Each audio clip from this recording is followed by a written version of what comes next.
So, welcome to the second part. Even if we start now the discussion.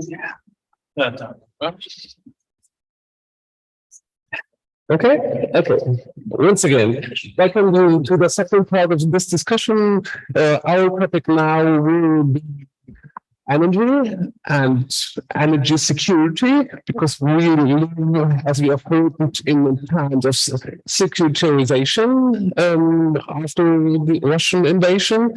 And welcome not only to those here in the German embassy in Prague, but also to all those who are on the screens, invited by Charles University, invited by Europe Calling, or invited by the German Association for the Study of Eastern Europe. So welcome to all.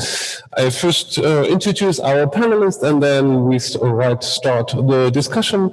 To my left, Tomáš Ehler, who is the Deputy Minister for Trade and Industry of the Czech Republic, and kind of a special envoy for nuclear power of the Czech state.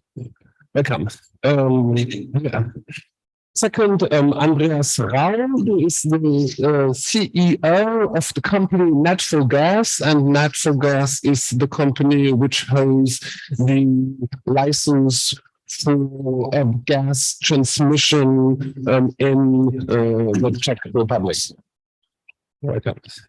And last but not least, Christoph, who has been working for in a German think tank for focusing on renewables, and in recent times for the Global Solutions Initiative, an initiative in the framework of G7 and G20. And now, since some weeks, he's kind of a freelancer and policy advisor for the solar industry. Welcome, Mr. Podewils. So, we already heard about the secularization of the energy policies, or military policies as well, but also energy policies after Russia's invasion. And what I want to do in this panel are two sections. The first section, just to ask you to show us the picture right now in the electricity sector in the Czech Republic, in Germany, and for the whole of Europe, and how the governments try to tackle the situation. And in the second section of our discussion, to look for long-term strategies which the governments of the Czech Republic and of Germany are deciding upon right now, but for the electricity market and the gas market and the energy market as such in 10, 15, 20 years, where the decisions are taken right now in the months and years to come.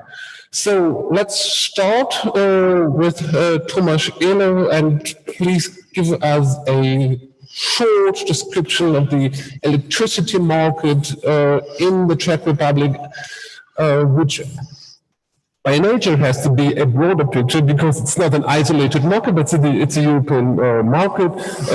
In early November 22, what are the main features? So we make it two rounds. Yes, yeah, sure. So thank you very much for inviting. I had the privilege to be also one of the authors of the Osteuropa band, so I'm now in a little bit less comfortable position. I have to speak as a state official, so perhaps, but yeah, the same as my predecessor on this chair. Yeah, let's connect it with the current situation and Czech perspective and broad perspective.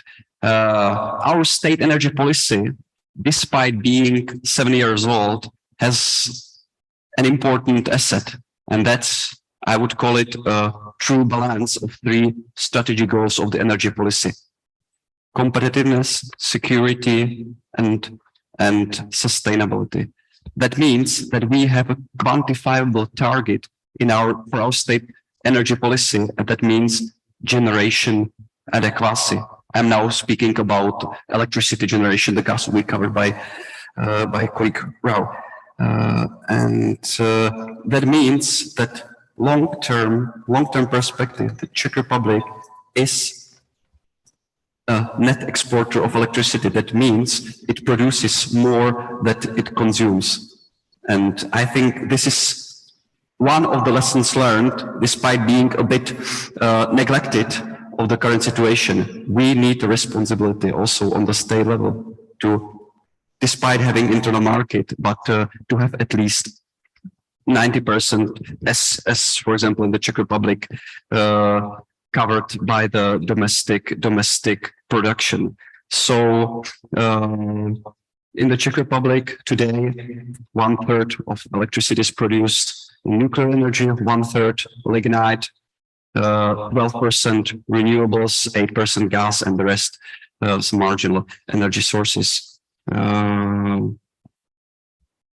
But what we face on the electricity market today still is not lack of capacities in general. We will go, but the problem of prices, which is connected. That's perhaps points for discussion. That's connected not only with a greater role of gas in price setting, in so-called margin price curve, but that's my point. It's also connected with structural deficits on the supply side. That means phasing out from stable energy sources and not having the replacement for them. To some extent is covered by special reserve. For example, in Germany, there is 10-12 gigawatt in the winter reserve. That would mean 12 Temelin units just for periods where it's low generation of electricity, especially from non dispatchable renewable energy sources. What's important? Last point, perhaps for the short perspective from our side, we should be pragmatical. We should touch upon both supply side generation, but also to intervene into the prices now as it is doing. Despite being a liberal economist, it's necessary because it's regulated sector and it's deformed by a lot of state intervention in the past. So firstly, we should focus on all potential sources of electricity which can stay on the market. I mean, especially the nuclear, but also coal and lignite, all sources which have lower marginal cost than the gas-fired power plants, because you lower the price, you shift on the supply curve to the left, the equilibrium between supply and demand. You lower the price of gas with lower demand, lower price, and you lower the price of the CO2 allowances. That's supply side. I think we should also be pragmatical about EU ETS in the crisis, in the war, and that's also the position of the government, which slowly evolved. We should freeze or cap the ETS, really to help, not to have the obligation, or not to, or perhaps not to intervene in the price setting, and not to have so much extensive social measures on the right side of the equation. Let's name it. These are points for discussion. Thank you. You're already quite focused on the strategic questions and not on the actual situation, which does not imply that there's no actual problem with electricity and electricity prices in the Czech Republic, but perhaps we come back to the situation right now in the second round. Yeah. And I would like to ask to picture the situation with gas, which is more dramatic for the Czech Republic as for Germany than the electricity situation. So please, Mr. Rau. Thank you. And maybe I'll start with a quick summary of where we stand in terms of gas supplies, not only in the Czech Republic, but also in Europe. In a nutshell, I think we can summarize the situation as better than expected. So we've been able to fill the gas storages in the European Union up to a level of 95%. That's very much exceeding the target set by the European Commission for 1st of November, which is 80%. So we are exceeding this target by far already, and this is good news. In the Czech Republic, the gas storage fill level is even a little higher than the European average. We've just reached 98%. And this is a good starting point for the winter season, but we always have to keep in mind that the storages by themselves are not sufficient to cover the winter demand throughout the whole winter season. The gas storages, can only supplement base load gas imports.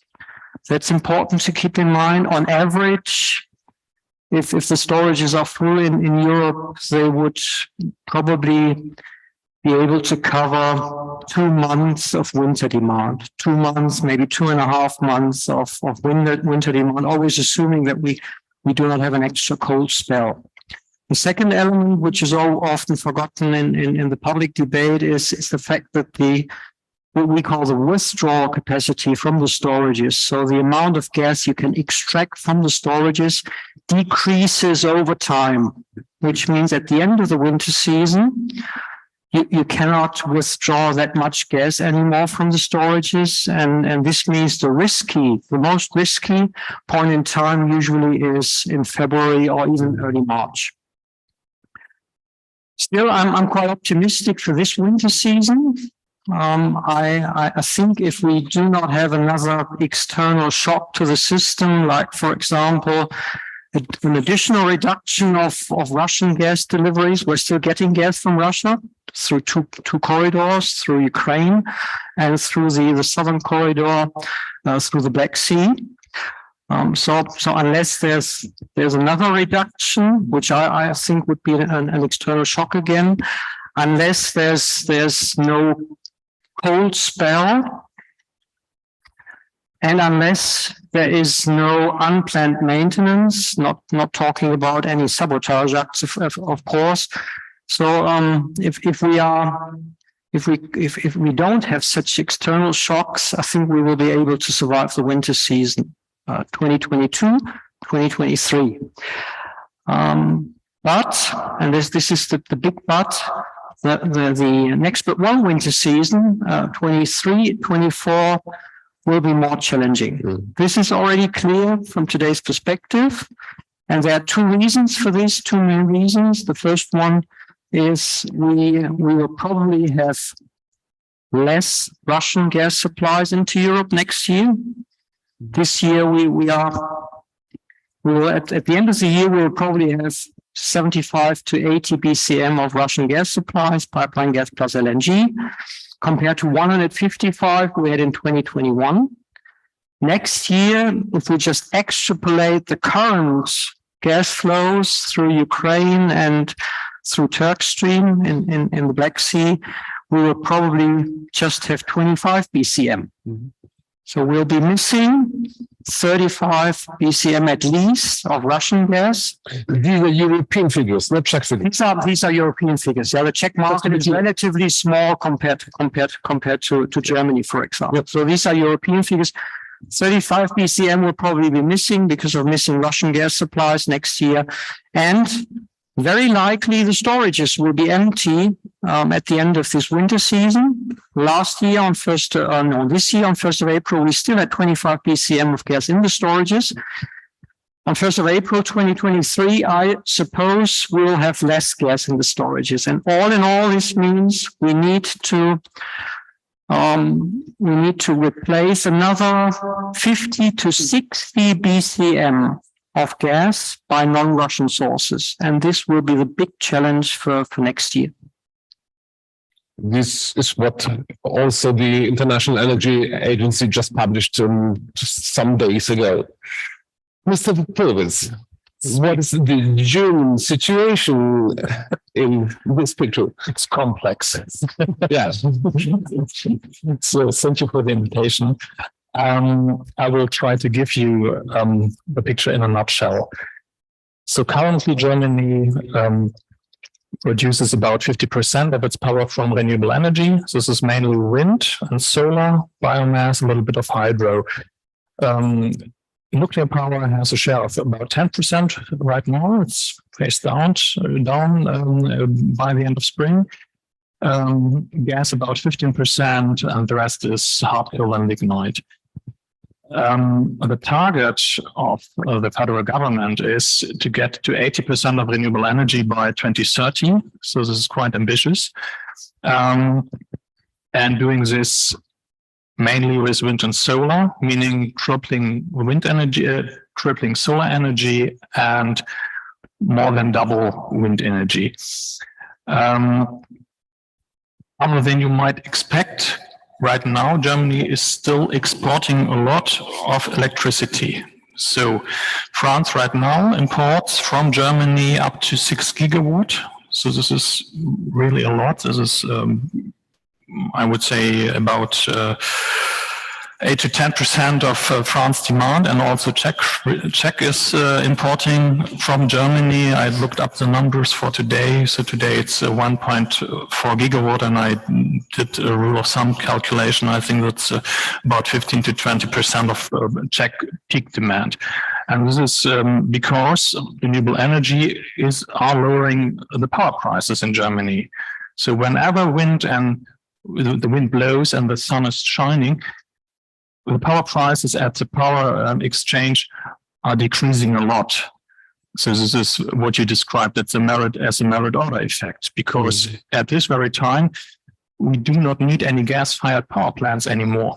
So they are pushed out of the system when we have enough wind and sun.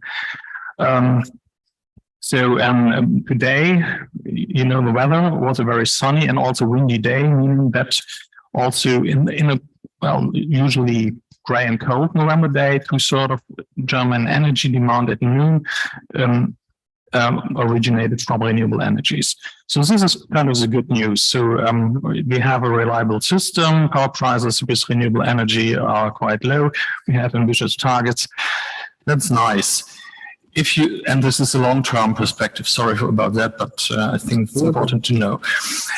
If you have a look on current energy policies and politics, the situation indeed is very complex, because what I've told you is the long-term perspective, so what we are aiming for, and at the same time, we are doing something like a tumble backwards. We are jumping backwards. We have, despite our climate goals, we have prolonged the operating times of coal-fired power plants. Germany has prolonged the operation time of nuclear power plants. We are building LNG terminals, so investments in fossil energy infrastructure, something which the G7 2 years ago excluded to do, is Germany doing right now, which is, I think, a problem when it comes to international credibility.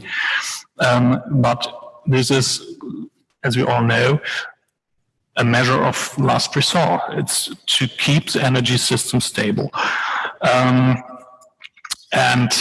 Of course, we're also talking to countries like Qatar to deliver LNG to Germany, and we are talking to African countries to invest in gas infrastructure. So this is not compatible with our long-term targets, to be clear, but you mentioned the numbers. We need the BCM, which needs to be imported via all those LNG terminals, and the LNG market is also sometimes complex and with lots of ups and downs. And I think, at least this is my interpretation, all these measures are to stabilize long-term gas prices for Germany. But since Germany is in the center, the hub for central and also Southern Europe, or not Southern Europe, but Austria and Switzerland, those countries are also benefiting from that measures. So, because energy prices have been on the rise a lot, also in Germany, we have a lot of emergency measures to safeguard energy prices, which is also in a way a rollback from a liberalized power market into a more regulated power market. So something we tried to leave about 25 years ago in Europe. So, and I will be very curious where this ends if we still have a power market over, let's say, 2 or 3 years. I think you can doubt that. And I think that's it in a nutshell. And I'm happy to discuss your questions, of course. Thank you very much. Tomáš Ehler, as your first intervention was more focused on the long-term strategy, I would right now like to ask you, what is the strategy of the Czech Republic to tackle with the lack of gas and even electricity, as we have learned, even in November, not the best time for renewable energy. The Czech Republic is actually importing, not exporting electricity. So what is the short-term strategy to tackle this problem in the year to come, I would say? Okay, I thought I will now get to long-term perspective, but let's combine it. Yeah, as for gas, we have to admit to ourselves it's not possible to substitute Russian gas within 1, perhaps 2 years. Yes. Let's be realistic. The Eastern corridor is now stopped. There is a reverse flow from EU to Ukraine, supporting Slovakia and Austria. So the strategy is, of course, as described by Mr. Rao, LNG contracts, the contracts from other European or Central Asian sources, and important thing, lowering the consumption. So the eastern track is used for reversion flow to supply gas to Ukraine. The northern flow from Germany via Nord Stream is shut down. So it's okay. No, there is a lot of gas flowing still via Germany. It's just not Russian gas anymore. Yeah, but it's not from via Nord Stream. It's not LNG gas. Of course, not via Nord Stream. Yeah, it's via Green, but not. It's Norwegian gas, a lot of Norwegian gas, and to some extent LNG arriving at the LNG terminals in the Netherlands and in Belgium. But as you said, we need Russian gas. It's LNG gas. You mean Russian LNG? No, Russian LNG. That would be actually, yeah. Well, let's see what will be on the market. Actually, what's important for us? We are a country without access to the sea. So, parallelly to negotiating contracts with different potential suppliers, and that is important to use as much as possible the unite EU bargaining power. Let's call it joint purchases or joint bargaining. For us, it's important to enhance the capacity from German LNG terminals. Could be used Opal pipelines from Polish LNG terminals, and also investing directly to the LNG infrastructure on place. Perhaps the second point, renewables, imports, export Germany. It's not easy to say. I think if we make it really simple and read out the statistics from last year, we imported power or electricity, or we imported more from Germany than exported to Germany in 6 months, from March to August. That means in the month when the renewables are producing. But in other months, we help to ensure not only generation adequacy in Germany, but also, for example, the frequency in southern Germany. So we try to have perhaps more complex view on the problem, to look not only on the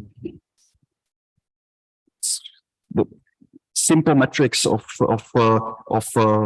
levelized cost of electricity generating in concrete energy, which is energy from energy sources. But for us, it's important, and that's more mid long-term perspective to see the system cost. What was the optimal energy mix? And this is, I think, compared to Germany, there is a number of economic technical studies that the system based on nuclear energy and renewables, it's more resilient, more robust, more flexible, and more cost effective, especially for countries such as Czechia with limited capacity factor. That means usage of renewable energy sources without having offshore wind parks, etc. But that will be perhaps more jump to the mid and long term. Would you like to add on the strategy to tackle with the gas situation for the next winter season? Yeah, I think when Tomáš was referring to the fact that we cannot easily do without Russian gas within 1 or 2 years, I think you were having the average European picture in mind, not necessarily individual countries. Yeah, it's zero now. Yeah. Exactly. We have imported a lot of LNG this year. Compared to last year, it's around about 40 BCM of additional LNG imports. It's again European figures. Again, European figures, the EU. I'm only talking about the EU. In the first 10 months of this year, the EU imported an additional 40 BCM of LNG compared to 2021. And I think this is the right strategy also going forward. Next year, a couple of LNG terminals will become operational in Germany, and then the supply situation will even improve a little bit. And then the second important aspect is gas savings, or in general energy savings. So yeah, I would like to add on the best strategy to secure generation adequacy. The German way, at least, was not, as you know, to build new nuclear power plants, because that would take ages, is unbelievable costly, and we have still a security issue.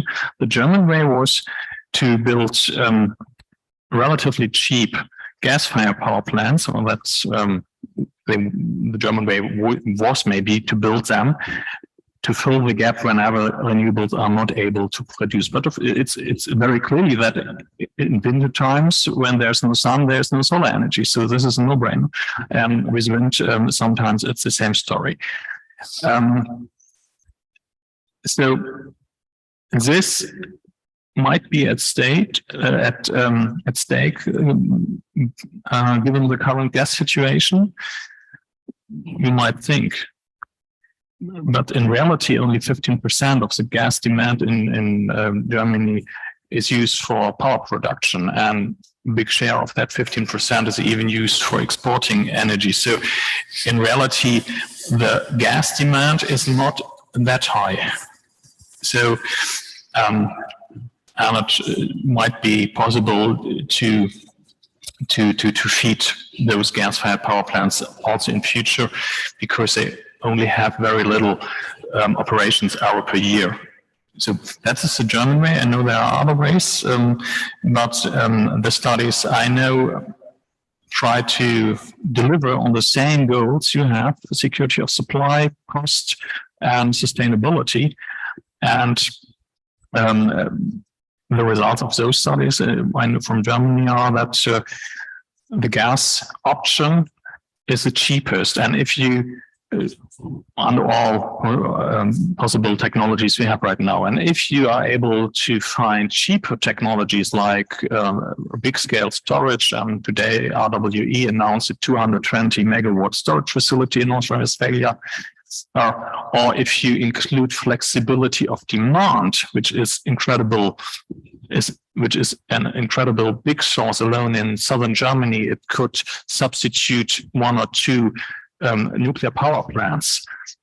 Then the whole solution might become even cheaper while maintaining security of supply and sustainability. So that is the idea behind the German Energiewende. And I still did not hear any argument which really puts that at stake. So, but I'm listening to you. Maybe I learned something new.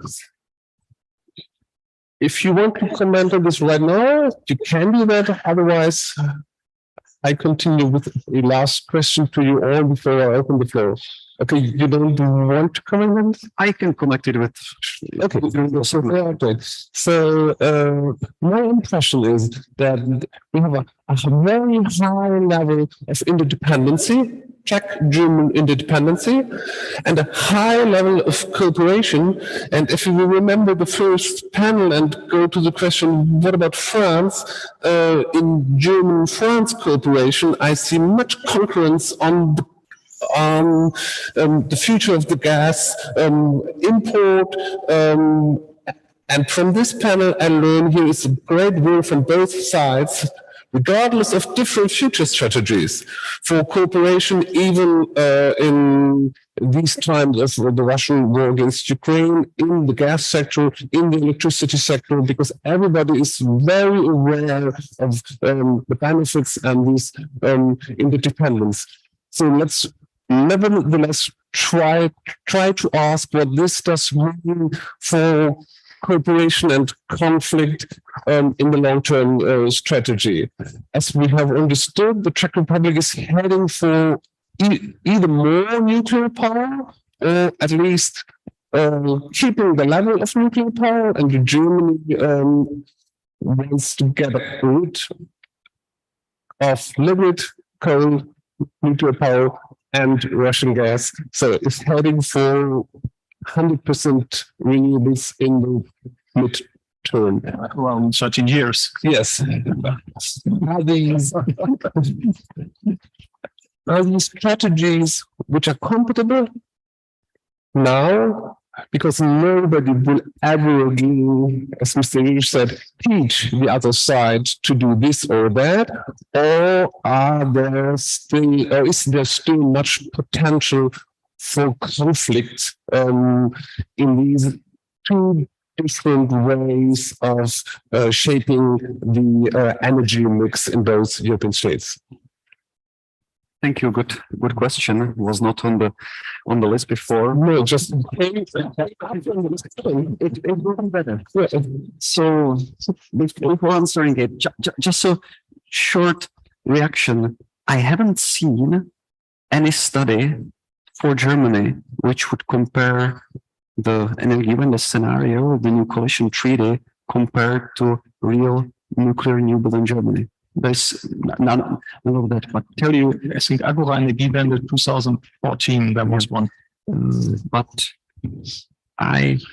we have at least on the table the study by French TSO RTE, which shows it in numbers that the scenario based on nuclear new build is 10 billion euro cheaper in perspective of the whole system cost than 100% scenario based on renewables. And I think France has perhaps even more suitable conditions for renewables. And that's a realistic scenario. If everything goes wrong, if the nuclear new build has delays, such as for Manu and others, the difference would be still 2 billion. So and that study is from now or from before the Ehler recent nuclear power plants?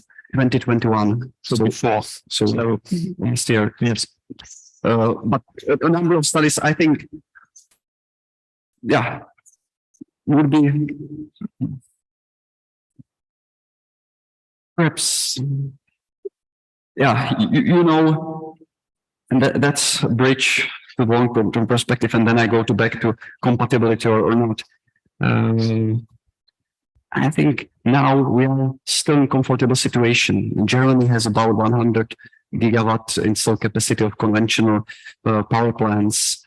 The same for Czechia. We still both are, to some extent, stability anchors of the power systems. There are only 8 or 9 member states which produce more than consume. But what is not optimistic is scenario 2030 and 2040. The middle perspective for equation forecast, which shows that the whole region in annual perspective will be deficit. We all will be import countries, but the question is from where. So this is for us priority for Czechia to tackle this and to speed up the nuclear new build, speed up renewables energy rollout, and of course to be more energy efficient. But on the other hand, we count with consumption rise of about 30 to 50 terawatt hours a year. So almost doubling in our electricity consumption 2050 is also a huge challenge, and therefore not only one new unit but up to 3 large units should be decided next year, and also the new technologies like small modular reactors for power and heat generation. To speak about heat sector, that would need another session. Compatibility.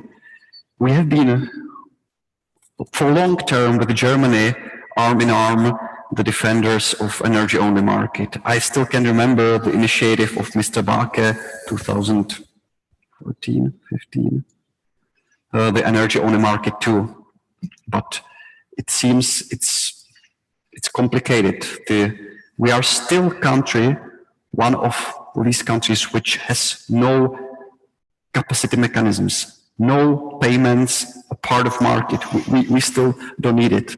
The Germans left the energy only market quite early. So that's one point. Of course, our energy concepts in power generation are to some extent in contradiction because of the energy mix. According to Article 194, Treaty on Functioning EU, it's the national measures or the national thing. But there is an investment framework in the EU which has an eminent impact on the market, price setting signals, and new investment.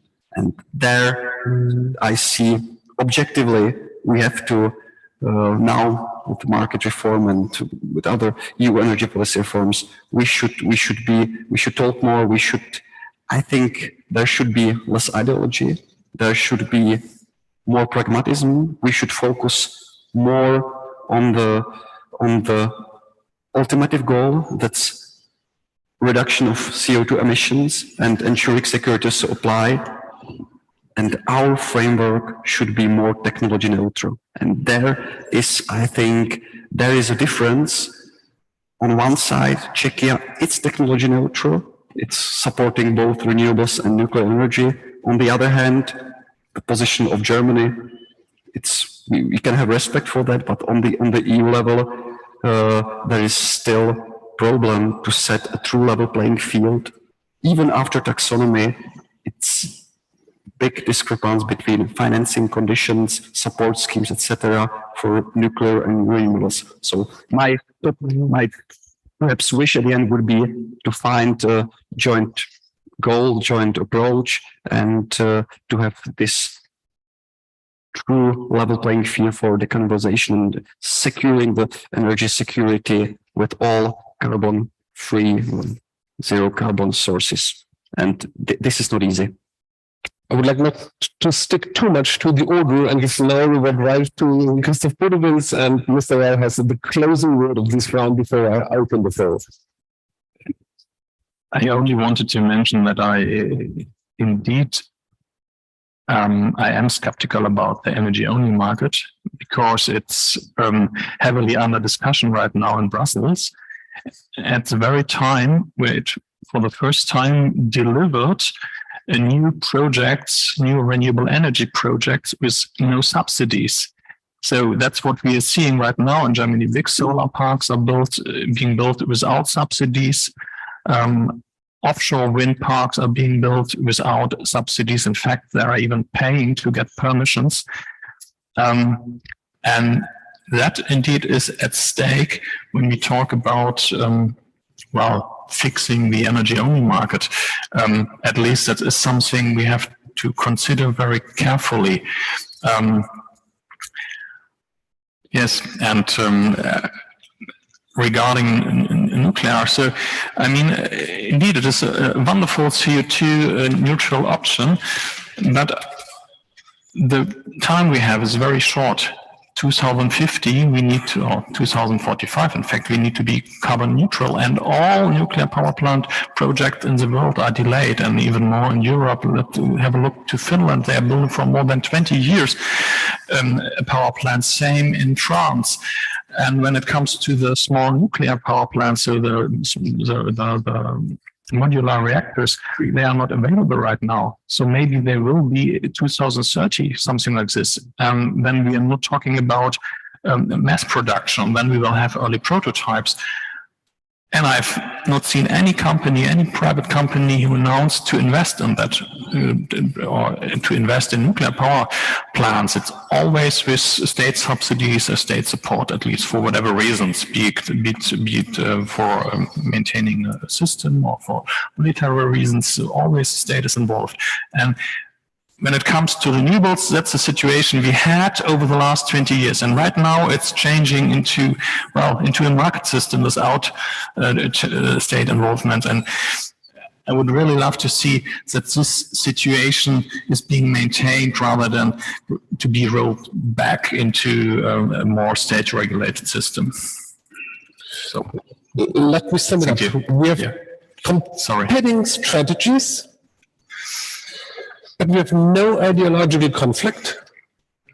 Everybody accepts the national way for the energy mix, but we have a competition on economic grounds because financing either nuclear power or renewables shapes the market. So there is a rational competition between both states or on the European level, but no ideological discussion on blaming or teaching or trying to force the other to take our either Czech or German model. And this is quite different.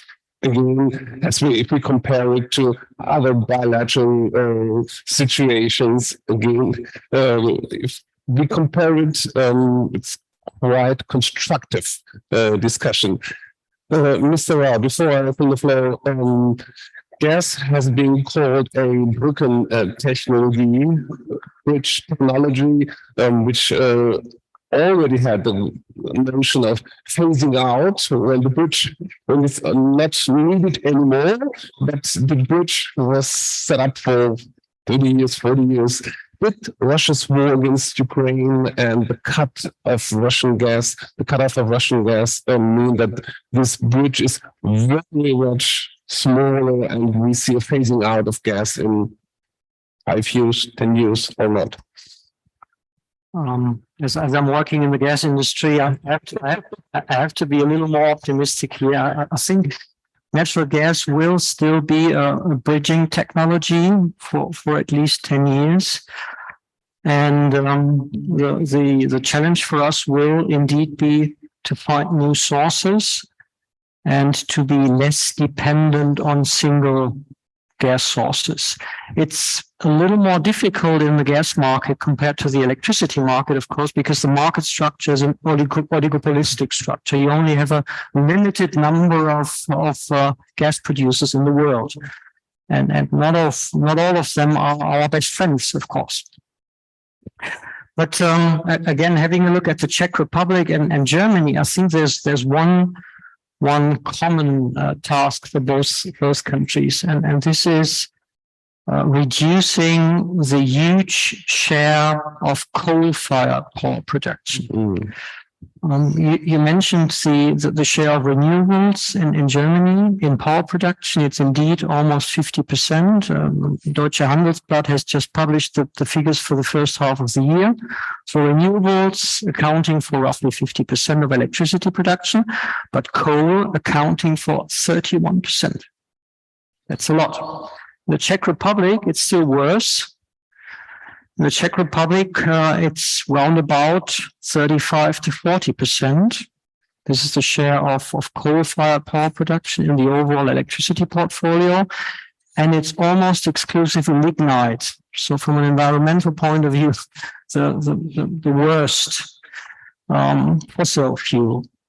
And I think for both countries, the task is to replace in the next couple of years coal-fired power production, to some extent in the Czech Republic, also heating, production of heat by gas-fired power production, but with a clear perspective from a technological point of view to switch later on from gas-fired power or heat production to hydrogen-fired power or heat production. And the technology is very similar. So whenever we invest now into gas-fired power or heat production, we have to do it in a way that is compatible with the hydrogen economy. Thank you very much. Any questions? Yes, many questions from the audience. Good evening. I wanted to ask whether we should take the given situation maybe as something as a final waking call, and instead of looking for the next despicable gas dealing state, we should do the switch from fossil fuels to renewable energies, and probably directed to the Czech deputy minister.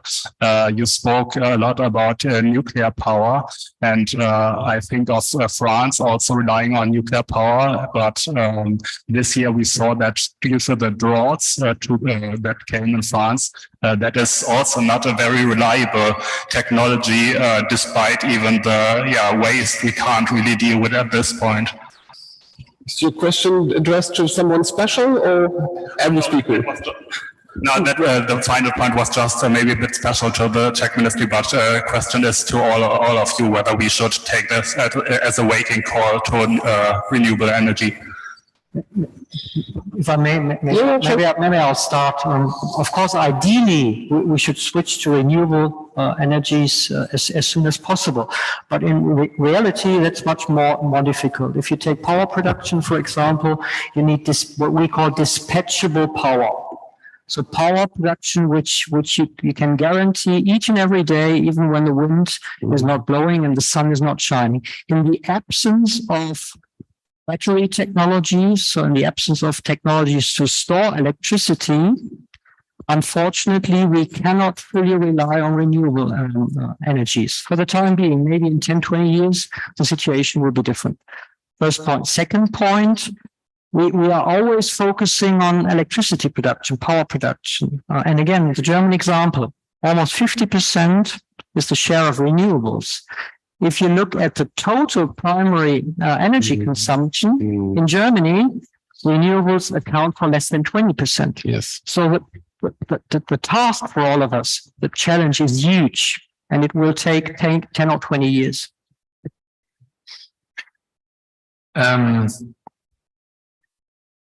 I think we have more technology available than we think. When it comes to storage, for instance, electric vehicles are rising their shares year by year, and then the most recent models are able to feed electricity back to the grid. So, and if you combine all those cars, this is really a huge amount of storage. That's one. Second, you mentioned the gas-fired power plants at the bridge, and that they are also suitable to fire hydrogen. The question now is, where does the hydrogen come from? One option is to import hydrogen from elsewhere, which is I think, the less favorable option. Second option is to produce hydrogen with excess wind and solar energy and to store that hydrogen in those caverns which are being used right now to store gas. So then we would have that kind of storage, and all the studies, the long-term studies, have that as a default option to safeguard security of supply. And one last word, when we have a look on primary energy consumption, we always are also looking on the inefficiency in our current power system. So if, for Germany, I did that calculation, if we translate all power consumption in 1 year into hard coal, we would get a skyscraper 8 kilometers high and with a surface area of 200 by 200 meters. So a Mount Everest high skyscraper. And about half of this skyscraper is inefficiency. It's the fog, it's the cloud above the power plants, it's the exhaust of your cars.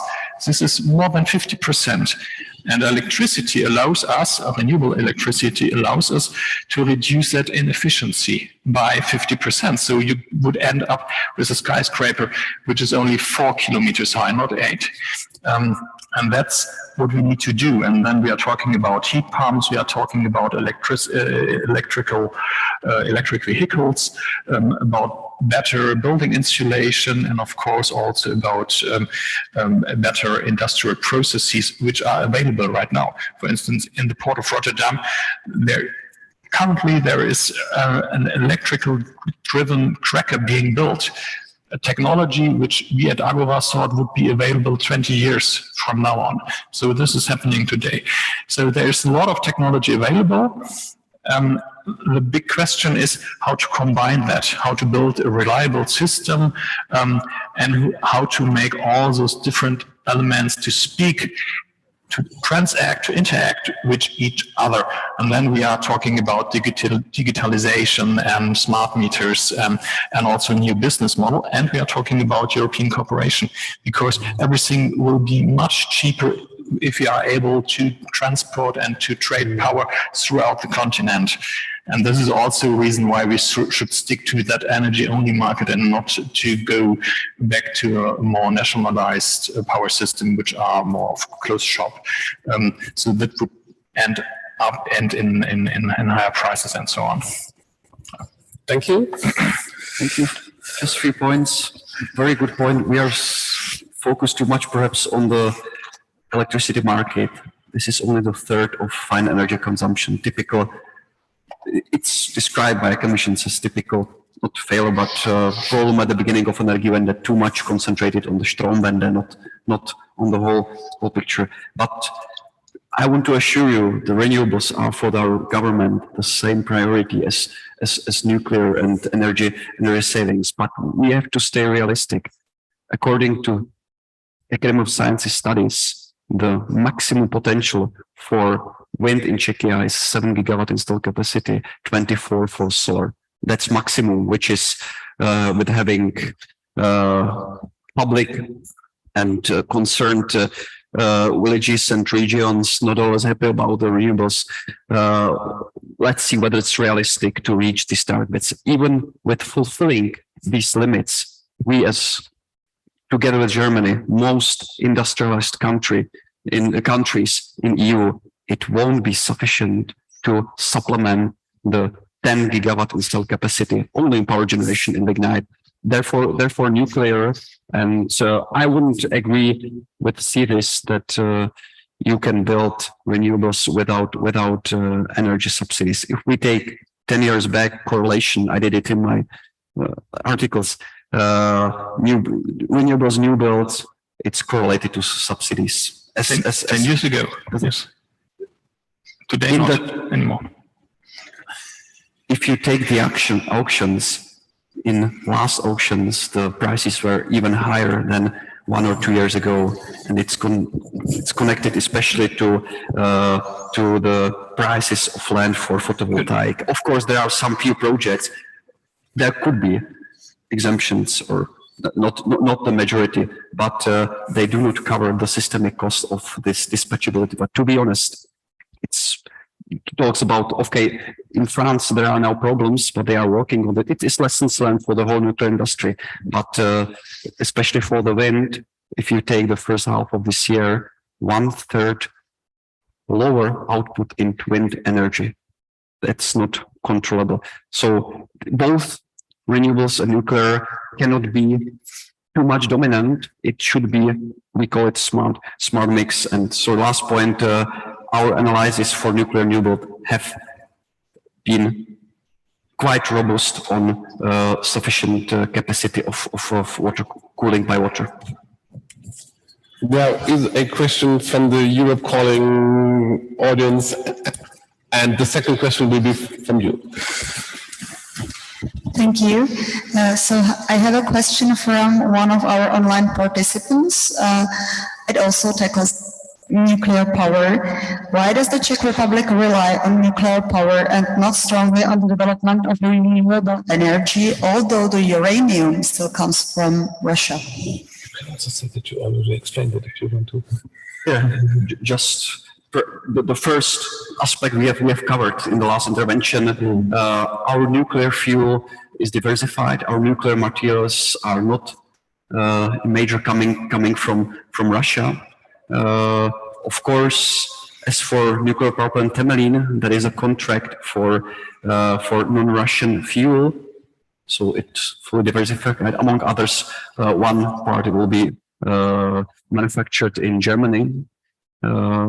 And as for Dukovany VR440 reactors, the older ones, we are together with Westinghouse and with the European partners working on alternative fuel. That's fuel manufacturing.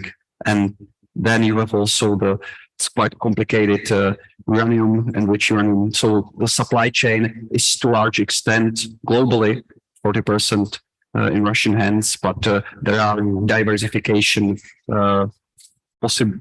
I wouldn't say possibilities. There is a way to diversify. We are together with US and others working on that. So this is solving the problem, and yeah, we have a strategic reserve on both sides. So it's not a problem now. But it's a matter of energy security for us, important aspect as well. Thank you for that question. So the last question in the back row, and then okay.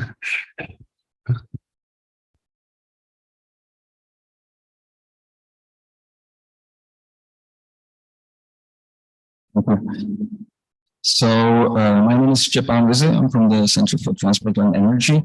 And I would like to ask Mr. Ehler, because you mentioned the state energy policy, which will be also revised next year. And it's also a question aimed at the renewables, because you mentioned that Czechia supports both renewables and nuclear, and none of them should become too dominant. But when you look at the reality of the last 10 years, there was very little progress when you look at the numbers of renewables. So I was wondering whether this will be, how this will be reflected in the new state energy policy, and whether this new situation and energy security is also an argument to being more ambitious in this respect. Thank you.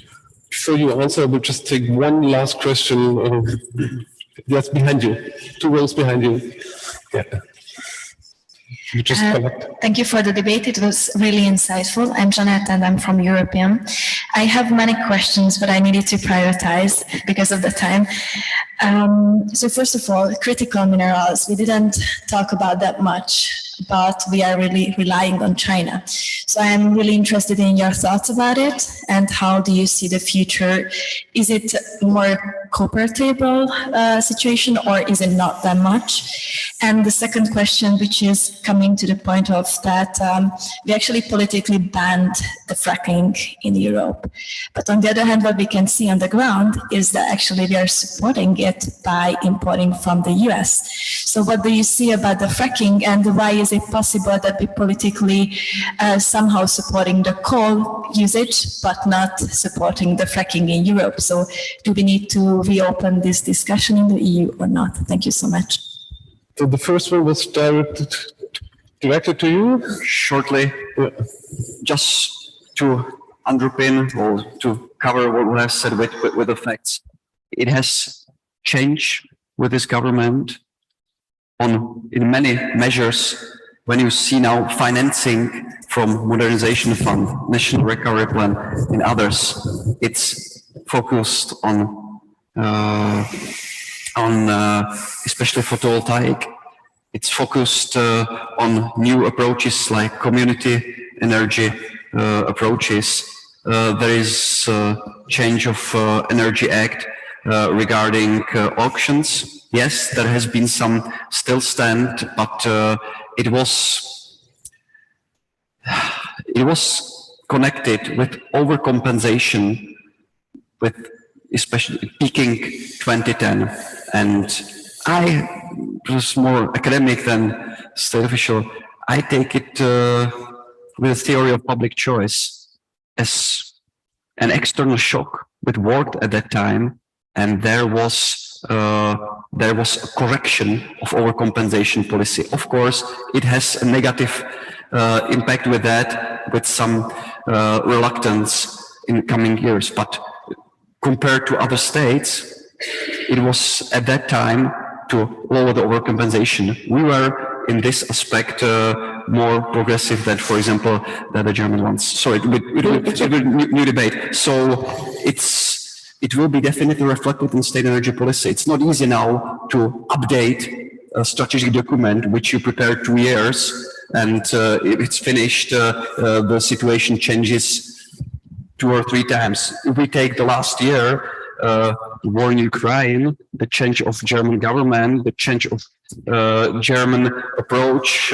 1 year ago, we thought that Germany would export 50 or 60 terawatt hours of energy 2030. Now we seem that Germany would be an electricity importer and hydrogen importer. So it will be, I expect, more dynamic document with short-term goals to be able to change. But as I mentioned, and if you would need concrete numbers as for renewables from these funds, can send you are tens or hundreds of billion, and the number of measures, legislative amendments, speeding up of permitting processes, special regime, etc. So I think it's wholehearted for both. Okay, so the 2 questions are for you, perhaps. Maybe you take the fracking, look for gas. I'll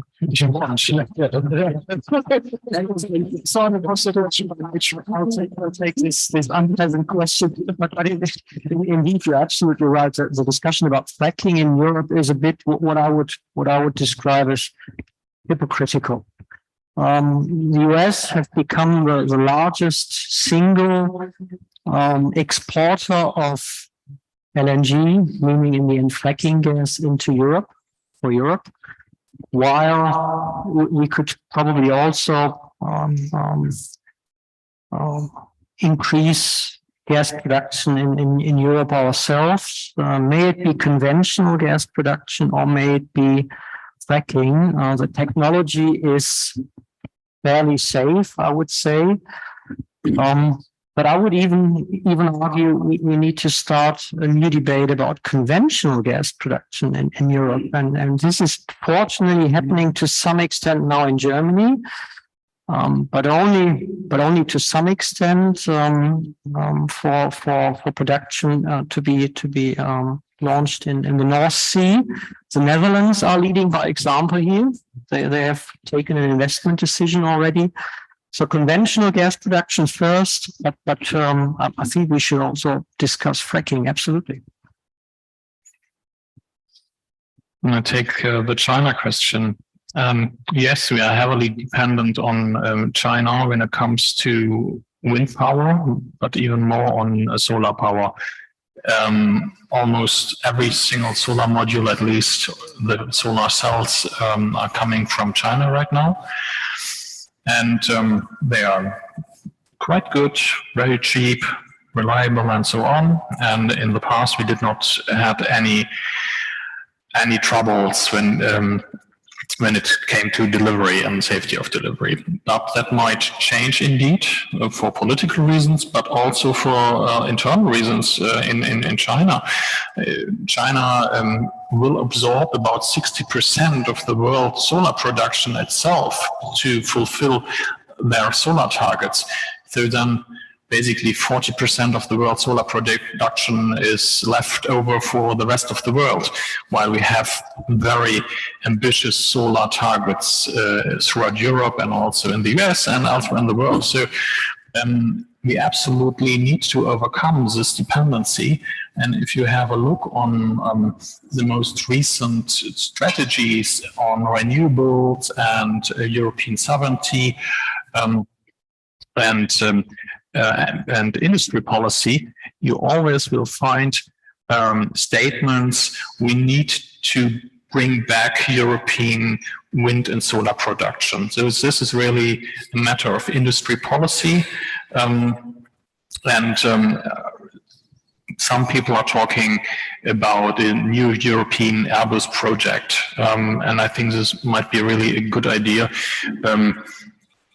Because we are deploying this technology, we have developed it and we are paying for it. So why should we send all this money and all this knowledge back to China? So, and the pie is really big. So the Chinese will produce solar modules anyway, and we can do the same and everybody is happy. So, yeah. Okay, thank you very much for this really, really interesting debate. You gave very much insights one can't read in the papers every day, and it was not too technical on the other hand, understandable, I hope, for everybody. Personally, I learned very much. Everybody who wants to read about the Czech strategy can read Tomáš Ehler's article in our book. For Germany, you ask Mr. Podewils personally, or you read Agora Zeitwende, Agora Energiewende studies, or Fraunhofer Institute studies. So Natural Gas has also published on its website a future strategy permanently adapted, so the information is there. And my personal sum up, as I already said, is there is much room and need for cooperation.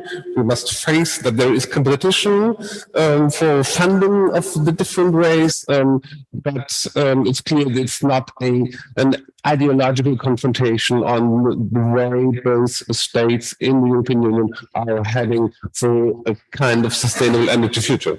Thank you very much for this evening, and closing word to Mr. Henderson. Yeah, thanks very much to the panelists.